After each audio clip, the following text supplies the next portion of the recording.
तुम्हारे बिना अधूरा हूं मैं।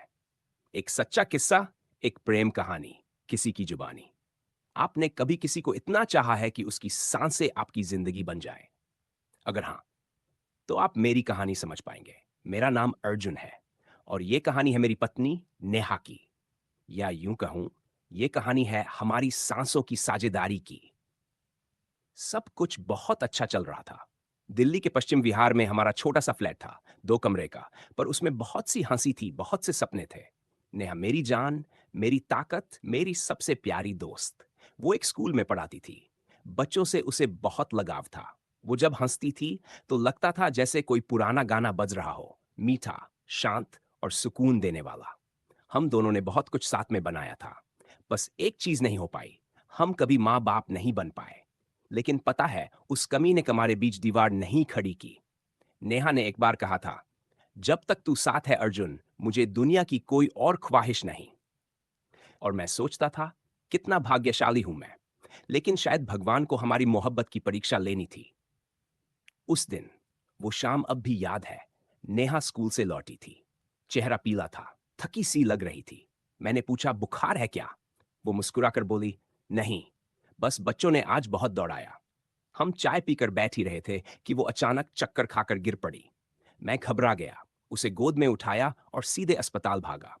डॉक्टरों ने टेस्ट किए और जब रिपोर्ट आई तो उन्होंने मुझे अलग कमरे में बुलाया।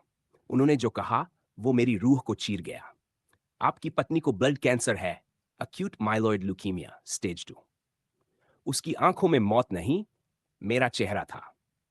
जब मैंने नेहा को बताया, उसने कुछ नहीं कहा, बस मुझे देखती रही देर तक। और फिर धीमे से बोली, अगर मुझे कुछ हो गया अर्जुन, तो तुम अकेले मत रहना। किसी से शादी कर लेना, किसी को ढूंढ लेना जो तुमसे उतना ही प्यार करे। मैंने उसकी हथेली थामी और बहुत देर तक कुछ नहीं बोला। फिर बस इतना कहा, अगर तू चली गई नेहा, तो मैं जिंदा रहूंगा, लेकिन जिंदा नहीं दिखूंगा। इलाज शुरू हुआ और जिंदगी रुक गई। कीमोथेरेपी की शुरुआत हुई। बाल झड़ने लगे, उसका चेहरा धीरे धीरे पीला पड़ने लगा। वो आईने में खुद को देखती थी और रोती नहीं थी, बस चुप हो जाती थी। एक दिन उसने पूछा, मैं अब भी तुम्हारी वही नेहा लगती हूं? मैंने उसके गंजे सिर पर किस किया और बोला, अब नहीं। अब तू मेरी रानी नहीं, मेरी योद्धा बन गई है। मैंने अपना सब कुछ बेच दिया, बस उसे बचाने के लिए। इलाज में बहुत पैसे लग रहे थे। मैंने अपनी कार बेच दी, ऑफिस से लोन लिया, अपनी मां की पुरानी जमीन भी गिरवी रख दी। हर रात आईसीयू के बाहर बैठता था। कभी मंदिर, कभी अस्पताल, बस एक ही अरदास होती थी, हे भगवान, मेरी नेहा को बचा लो, मैं सब छोड़ दूंगा। एक रात, जब वो लगभग चली ही गई थी, रात के 3 बजे थे, अस्पताल से कॉल आया, नेहा को कार्डियक अरेस्ट आया है, जल्दी आइए। मैं पागल सा दौड़ पड़ा। आईसीयू में पहुंचा तो देखा, डॉक्टर्स मशीनों से जूझ रहे थे, उसकी धड़कनें रुक रही थीं। मैं उसके पास जाकर बैठा, उसके कान में धीरे से गाया, जीना यहां, मरना यहां, इसके सिवा जाना कहां। और उसने अपनी उंगलियां मेरी उंगलियों में कस दी। उसने वापस सांस ली और मेरी तरफ देखा, मुस्कुराई। अब जब वो जिंदा है, आज नेहा फिर से जिंदगी की तरफ लौट रही है। बाल वापस आ गए हैं, लेकिन अभी भी कमजोरी रहती है। पर मैं हर सुबह उसे वही चाय बनाकर देता हूँ, उसे चोटी बांध कर देता हूँ। और जब वो स्कूल जाती है, मैं गेट पर खड़ा होकर कहता हूँ, शाम को जल्दी आ जाना, तुम्हारे बिना घर अधूरा सा लगता है। और नेहा हंसती है, वैसे ही जैसे पहले हंसती थी, तुम्हारे बिना अधूरा हूं मैं। अब हम दोनों मंदिर जाते हैं, कभी कभी बस यूं ही टहलने। लोग पूछते हैं, इतना सब करने के बाद थकते नहीं आप? मैं मुस्कुरा कर कहता हूं, थकता तो तब हूं जब नेहा कुछ नहीं बोलती। उसकी चुप्पी ही मेरी थकान है। उसका एक मुस्कुराना ही मेरी दुनिया है। कि आंखों में अब कुछ नहीं बचा था।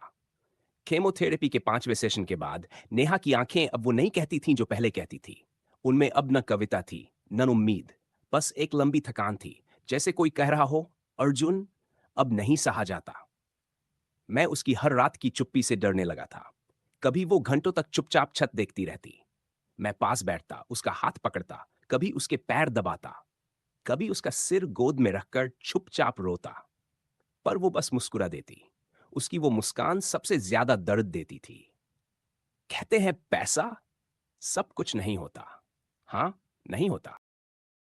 जब हर केमो के साथ दैट पैसनन हजार की दवाइयां लगे, जब डॉक्टर्स कहें अब बोन मैरो ट्रांसप्लांट ही आखिरी रास्ता है, तो पैसे का न होना किसी को धीरे धीरे मारता है। मैंने ऑफिस छोड़ दिया था, सैलरी बंद हो चुकी थी, नेहा की सारी सेविंग्स, मेरी सारी एफडी, सब खत्म। अब सिर्फ एक चीज बची थी, मेरी माँ की पुश्तैनी जमीन, जो मेरे पापा ने 20 साल पहले मेरे नाम कर दी थी। मैंने उसे भी गिरवी रख दिया। जब मां को पता चला तो उन्होंने सिर्फ इतना कहा, तू उसे बचा ले बेटा, जमीन तो फिर भी बन जाएगी, पर वो अगर चली गई, तू नहीं बचेगा। कभी देखा है किसी को चुपचाप मरते हुए? नेहा की रिपोर्ट्स और बिगड़ती जा रही थी। हीमोग्लोबिन गिर रहा था, प्लेटलेट्स खतरे के नीचे। एक रात मैं उसकी हथेली में हलचल महसूस कर रहा था। उसने आंखें खोली और कुछ नहीं कहा, बस मुझे देखा, जैसे कुछ कहना चाहती थी, पर फिर आंखें बंद कर ली। मैंने उसके गालों पर थपकी दी। नेहा, कुछ तो बोल। देख, मैं हूं ना, तेरा अर्जुन हूं। उसकी पलकें जरा सी कांपी और फिर शून्य। अचानक आईसीयू में अलार्म बजा। डॉक्टर्स दौड़े। मैंने रोते हुए उसकी उंगलियों को पकड़े रखा। मत जाना नेहा, देख, कुछ मत कह, बस सांस लेती रह। मैं हूं ना, मैं हूं। उस दिन मैं टूटा नहीं, चट्टान बन गया। डॉक्टर बाहर आए, बोले, हमने हार नहीं मानी है, लेकिन हमें अब तुरंत बोन मैरो ट्रांसप्लांट करना होगा। एक विदेशी डोनर की तलाश मिली, लेकिन शर्त थी कब 22 लाख का खर्चा एक ही हफ्ते में। मैंने लोगों से मदद मांगी, दोस्तों ने कुछ भेजा, लेकिन कोई भगवान नहीं था।